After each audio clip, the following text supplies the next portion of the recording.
Le président de la République regagne Nouakchott en provenance du Trarza après avoir supervisé un certain nombre de projets de développement économique.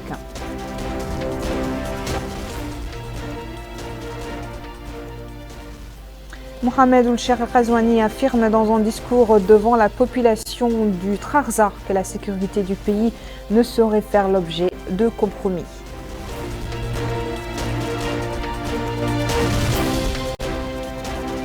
Et le président de la République donne le coup d'envoi d'un paquet de projets de développement économique après avoir lancé la campagne agricole 2021-2022.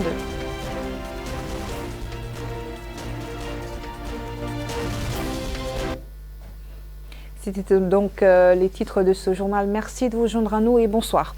À noter, avant de passer au développement de ces titres, le président de la République, Mohamed Ould-Cheikh Al-Ghazouani, a regagné Nouakchott ce soir en provenance de la wilaya du Trarza, après avoir procédé dans la Mourata de Rosso et Kermassen au lancement de la campagne agricole 2021-2022, sous-tendu par l'inauguration et le démarrage d'une série de projets de développement socio-économique.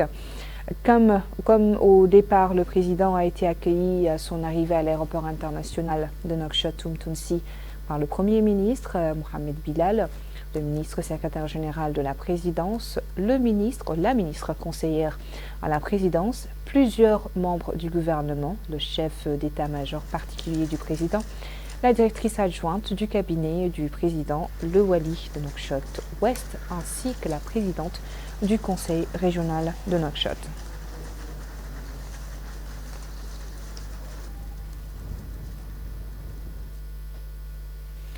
La journée du président de la République était particulièrement dense en activité, complètement dédiée au Mourata de Kermassen et Rosso.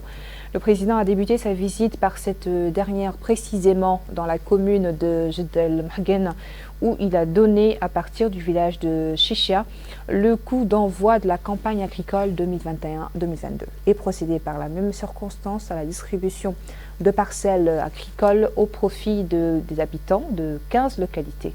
Bokar Bailaba revient sur les moments forts de cette visite. La wilaya du Trarza constitue le grenier de la Mauritanie en raison de l'importance de ses potentialités agricoles et de sa production céréalière, notamment rizicole. Les superficies cultivables de la wilaya sont de 55 000 hectares. Prenons le cas du projet agricole de Chéchia, relevant de l'arrondissement administratif de Jedel Mhagen. Il couvre une superficie de 523 hectares et il avait été lancé par le président de la République en 2020 pour être achevé sur une période de 12 mois hors saison d'automne. D'ailleurs, les responsables du projet, les exploitants et les élus, tous s'accordent à dire que le projet entraînera un accroissement très significatif de la production et contribuera à la création de nouvelles opportunités d'emploi et l'atteinte d'objectifs d'autosuffisance alimentaire. Tout un symbole donc. Et c'est le président de la République, M. Mohamed Ould-Cheikh Al-Ghazouani, qui a supervisé, à partir de la localité de Chéchia, relevant de l'arrondissement de Jedel Mhagen, le lancement de la campagne agricole 2021-2022. Le lancement de cette campagne intervient après l'achèvement du projet de mise en valeur des zones agricoles irriguées. Sur place, le président de la République a été édifié sur les tenants et les aboutissants du projet. En d'autres termes, le projet consiste à augmenter les revenus des exploitants de manière durable et améliorer le niveau de vie de la population conformément à la stratégie nationale de développement du secteur agricole pour accélérer la réalisation de l'autosuffisance alimentaire. 150, c'est le nombre de familles bénéficiaires du projet et l'enveloppe financière des différentes activités du projet en question est de plus d'1 milliard de nouvelles aiguillas. Après le lancement officiel, place au cérémonial des allocutions. À cette occasion, le ministre de l'Agriculture, Sidina Ould Sidi Mohamed Ahmed Eli, a déclaré que la supervision par le président de la République du lancement de la campagne agricole constitue la preuve la plus éclatante de la place qu'occupe le secteur agricole dans la politique de l'État à travers le programme prioritaire. Et sur la base de ce programme, il a indiqué que le département mettra à exécution une approche de développement axée sur deux volets. Le premier est l'amélioration des conditions de production et réduction de ses coûts et le second est d'œuvrer à l'augmentation de la production et de la productivité. Autre intervention, c'est celle faite par le président de l'Union nationale du patronat mauritanien, Zine El Abidine Cheikh Ahmed, qui a insisté sur l'importance de la participation active des investisseurs dans le secteur agricole et impulsé un nouveau cadre de développement à même de rendre l'agriculture plus performante et plus rentable. Le président du patronat mauritanien a réaffirmé la volonté du secteur privé dans le cadre de l'accompagnement des efforts de l'État visant à atteindre l'autosuffisance alimentaire et l'amélioration de la production agricole. Le maire de la commune de Jidr el-Mahgen et le représentant des habitants de la localité de Cheikhiya ont loué à sa juste valeur la mise en œuvre de ce projet et les efforts déployés par l'État pour réaliser l'autosuffisance alimentaire. Ils ont en outre déclaré que le périmètre de Cheikhiya symbolise la volonté réelle des pouvoirs publics de faire de cette zone une référence dans l'avenir. De son côté, la Fédération nationale des agriculteurs réaffirme son attachement aux orientations du président de la République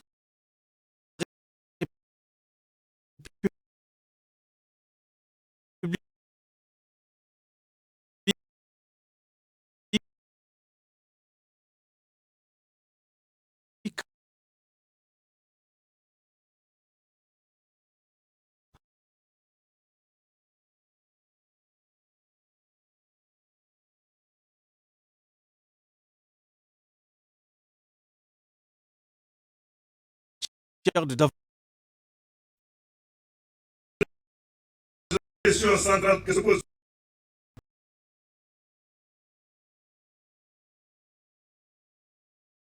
les parties prenantes responsables.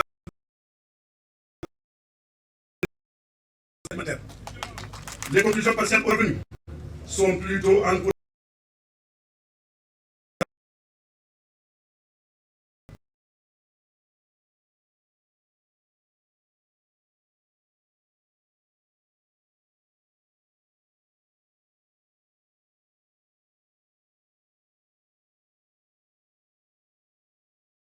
agriculture diversifiée.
Avec les citoyens.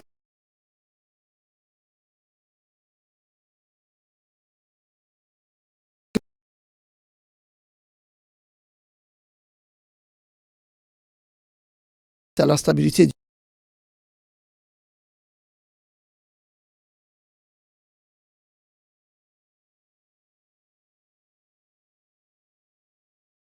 on a mis en garde contre tout acte de nature à compromettre la sécurité de l'État et à notre intégrité tenter à la sens où l'abscisme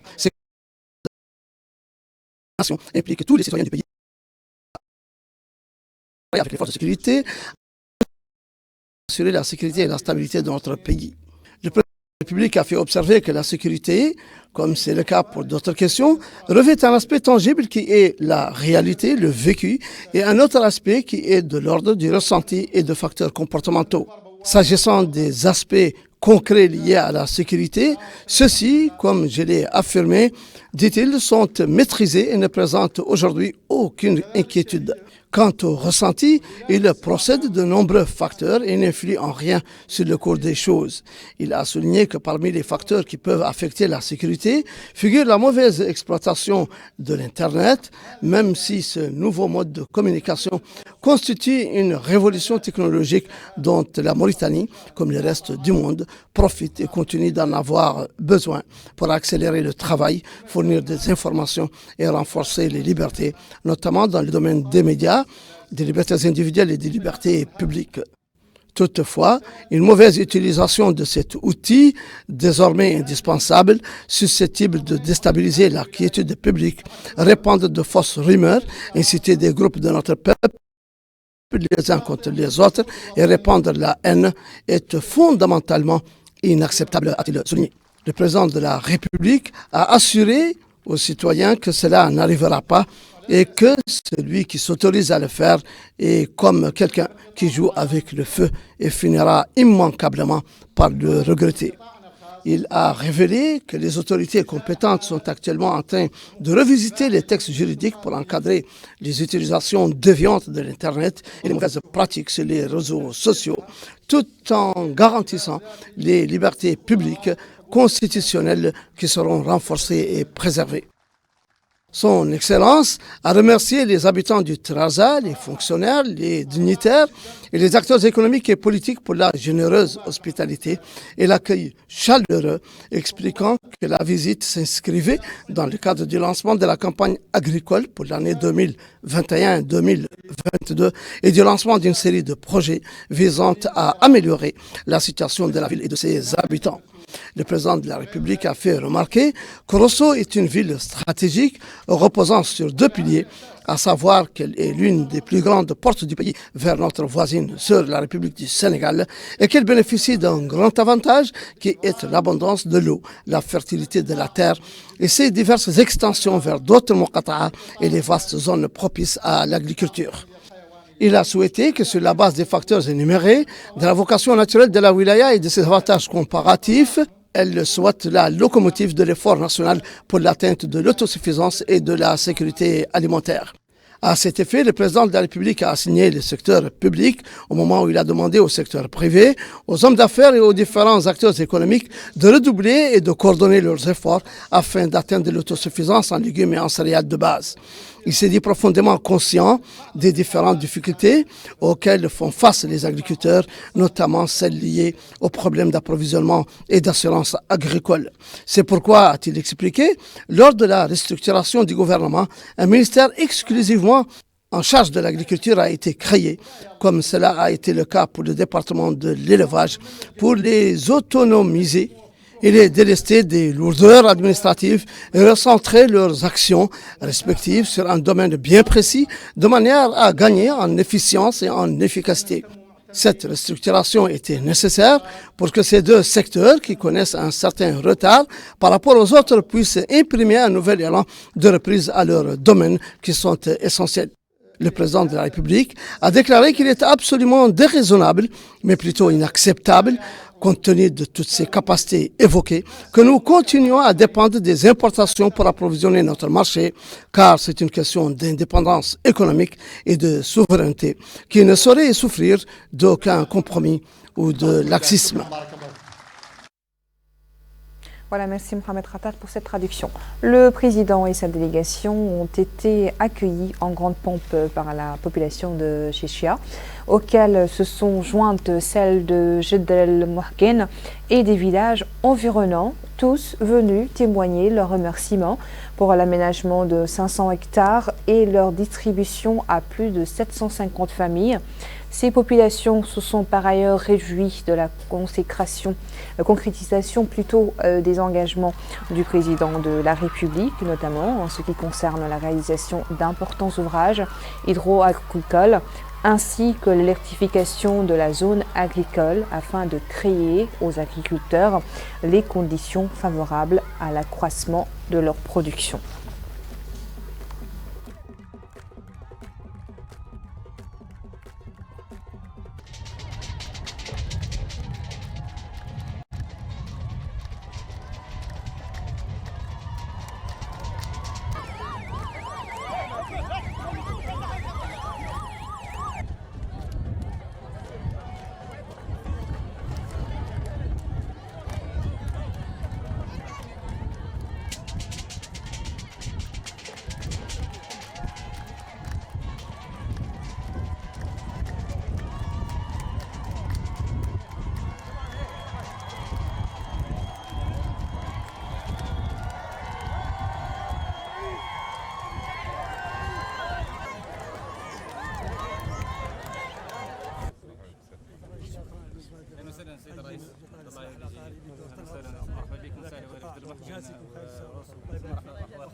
السلام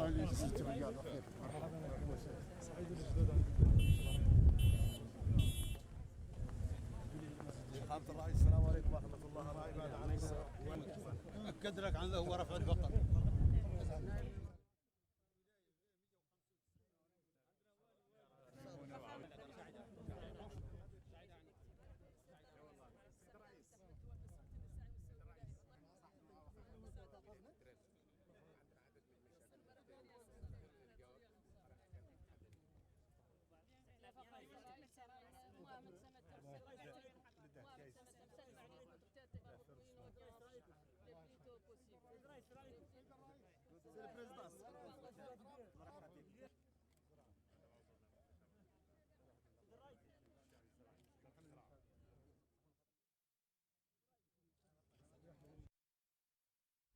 À son arrivée de la localité de Chichia, le président Mohamed Cheikh El Ghazouani a été accueilli par les autorités administratives de l'arrondissement de Jeddah Mahgen, ainsi que les élus et les populations de cette localité.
Après Chichia, le cortège présidentiel s'est rendu à Rosso, ville dans laquelle le président de la République a procédé au lancement d'une série de projets de développement économique et sociaux, parmi lesquels la réalisation de plusieurs kilomètres de voiries urbaines et l'identification plutôt d'infrastructures économiques, de jeunesse et de sport.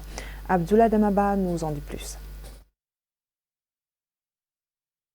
Le président de la République, Mohamed Cheikh El Ghazouani, a procédé à la pose de la première pierre d'un ensemble de projets structurants au profit de cette wilaya. Il s'agit notamment de la réhabilitation et construction de 7 km de voirie sur certains axes de la ville de Rosso, la construction d'un centre d'omnisport, d'un marché, d'une gare routière, d'un centre socio-éducatif, entre autres.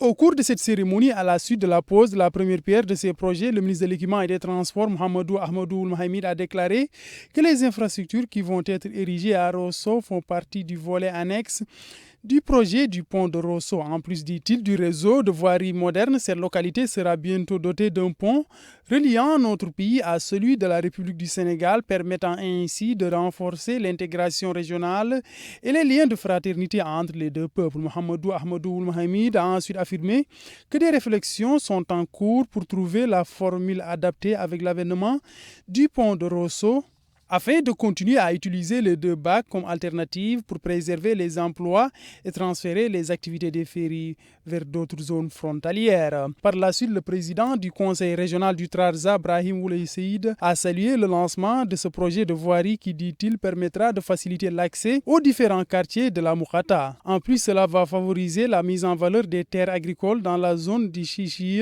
et à Jeddah-Mahgen et la construction d'une station électrique à Kermassen. Il a en outre indiqué que la construction du pont de Rosso ne renforce pas seulement la proximité, l'échange, la mobilité, mais va drainer plusieurs activités qui promeuvent l'économie, spécialement le secteur agricole. Le maire de la commune de Rosso, Bamba Ouldraman, a déclaré que le lancement de ces différents projets de développement aussi bien dans le domaine agricole que des infrastructures à Rosso constitue un signal important à l'égard de la wilaya du Trarza et de la ville de Rosso en particulier. Ainsi souligne-t-il, l'ère de la marginalisation et privation est révolue. Il a dans ce cadre salué l'équité dans la répartition des projets de développement au niveau des différentes wilayas. Enfin, Bamba Ouldraman a demandé que la décharge vieille de 3 décennies soit vidée et transférée vers le nouveau projet de décharge, mettant ainsi fin à l'isolement du quartier kilomètre 7. Les différentes infrastructures qui vont être érigées rentrent dans le cadre d'un plan global de modernisation de la ville frontalière qui est lié à la construction du pont de Rosso dont les travaux vont débuter dans quelques mois. L'ancien réseau routier bénéficiera dans cette optique d'une restructuration et sera restauré, respectant ainsi les normes techniques en la matière. Il sera ainsi bâti sur 7 km répartis sur 9 axes routiers. L'enveloppe financière qui a été mobilisée dans le cadre de ce projet de voirie est estimée à environ 74 millions de la nouvelle ouïa et sera réalisée dans un délai de 10 mois. Une nouvelle gare routière, un centre social et un marché au kilomètre 4 à l'ouest de la ville seront aussi érigés au bout d'une année. Le coût global de ces infrastructures est estimé à 30 millions de la nouvelle ouïa. Il sera aussi procédé à la mise en place de complexes sportifs et culturels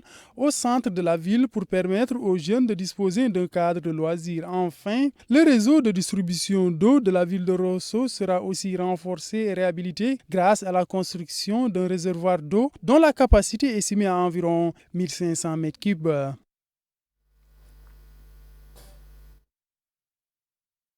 À Rosso, le président de la République a fait l'objet d'un accueil populaire, chaleureux, de la part aussi bien des habitants de la ville que des autres localités du Trarza. Les banderoles que les populations arboraient exprimaient leur satisfaction pour les réalisations accomplies dans divers domaines vitaux et celles en cours destinées à améliorer leurs conditions de vie et à booster le développement économique local.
Enfin, dans Mourata de Kermassen, précisément dans la localité de Beninaji, Mohamed Cheikh El Ghazouani a inauguré la première phase du projet d'électrification des zones de production agricole sur la rive du fleuve avant de donner le signal du lancement de la deuxième phase de généralisation de l'électrification de ces zones. Il a par ailleurs inauguré la station électrique qui alimente la station de pompage pour éviter des perturbations dans l'approvisionnement en eau dans la capitale Nouakchott. Aminata Khan. À Beninaji, dans la Mourata de Kermassen, au Trarza, le président de la République, Mohamed Ould Cheikh El Ghazouani, a inauguré la première phase du projet d'électrification des zones de production agricole sur la rive du fleuve avant de donner le signal de lancement de la seconde phase de généralisation de l'électrification dans ces zones. Parallèlement, le président de la République a inauguré la station électrique qui alimente la station de pompage. Sur place, le chef de l'État a été édifié sur les composantes de ce projet. Ensuite, le ministre du Pétrole, des Mines et de l'Énergie, Abdesalem Ould Mohamed Saleh, a indiqué que la supervision personnelle du président de l'inauguration de ces projets reflète son intérêt pour le rôle joué par le secteur de l'énergie en tant que moteur majeur du développement économique du pays, précisant que ces réalisations s'inscrivent dans le cadre du programme Mes engagements révèle la nouvelle vision du secteur de l'énergie qui a pour objectif d'assurer une énergie électrique à un coût compétitif et induire une profonde transformation dans le domaine des services électriques et l'impulsion des secteurs productifs dans le pays, indiquant qu'un programme préliminaire a été préparé, décliné en plusieurs composantes, notamment l'amélioration de la capacité de production électrique dans les villes de l'intérieur du pays, le renforcement de l'éclairage public, notamment à Nouakchott et Nouadhibou, pour contribuer à renforcer la sécurité des citoyens et leurs biens, ainsi que la fourniture de l'électricité au niveau des zones agricoles. Le ministre a souligné que ce projet contribuera à augmenter la productivité de l'agriculture irriguée en remplaçant les pompes à énergie fossile par une énergie propre, contenue et à moindre coût, tout en permettant de réduire les risques liés aux investissements dans le domaine de l'agriculture, notamment en économisant le capital et les coûts liés au transport du carburant et à l'entretien des équipements. Abdesalam Ould Mohamed Salem a déclaré que la réalisation de la sécurisation de l'approvisionnement en eau de Nouakchott à partir de l'Aftout Sahli à travers l'exploitation de la centrale électrique de secours de Beninagi constitue une garantie supplémentaire pour éviter toute perturbation dans l'approvisionnement en eau potable de la capitale. Lui succédant, le maire de Kermassen, Ishaq Ould Mohamed Askar, a souhaité la bienvenue au président de la République, exprimant l'attachement des habitants de la région au programme du président de la République, ajoutant que tous les deux projets sont d'une importance et répondent aux demandes urgentes de tous les résidents. Il a émis l'espoir de voir l'arrondissement de Ndiago désenclavé à travers le parachèvement d'une route bitumée qui passe de la capitale de la Muqata'a et l'approvisionnement en eau potable de la localité de Mbalal. Le président de la République était arrivé cet après-midi dans la Muqata'a de Kermassen. Il a été salué par les autorités administratives de la Muqata'a ainsi que les élus locaux et un certain nombre de citoyens.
Voilà donc pour le compte-rendu de la visite du président de la République dans le Trarza. Le reste de l'actualité nationale, marqué ici à Nouakchott par la décoration du conseiller du délégué général de la sécurité civile et de la gestion des crises, le colonel Olivier Leroux, de la médaille de chevalier de l'Ordre du Mérite national, et ce à l'occasion de la fin de sa mission en Mauritanie. La médaille lui a été décernée au nom du président de la République par le ministre de l'Intérieur et de la décentralisation, Mohamed Salem Merzouk.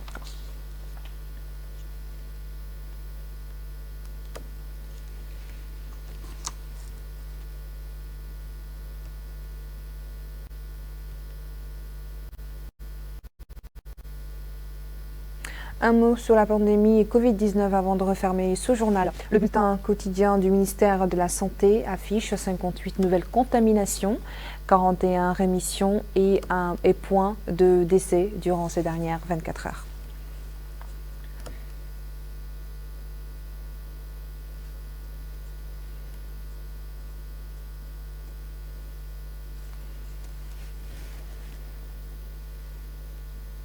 Voilà, merci de nous avoir suivis. Le rappel des principaux titres.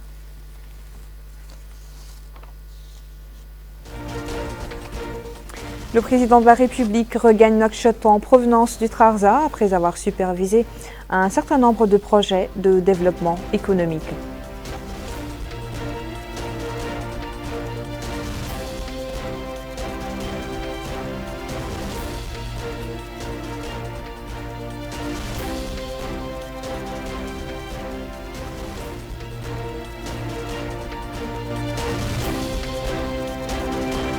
Mohamed Cheikh El-Ghazouani affirme dans un discours devant la population du Trarza que la sécurité du pays ne saurait faire l'objet de compromis. Et le président de la République donne le coup d'envoi d'un paquet de projets de développement économique après avoir lancé la campagne agricole 2020-2021. Restez avec nous, l'émission Zoom sur, c'est dans quelques instants. Bonne soirée.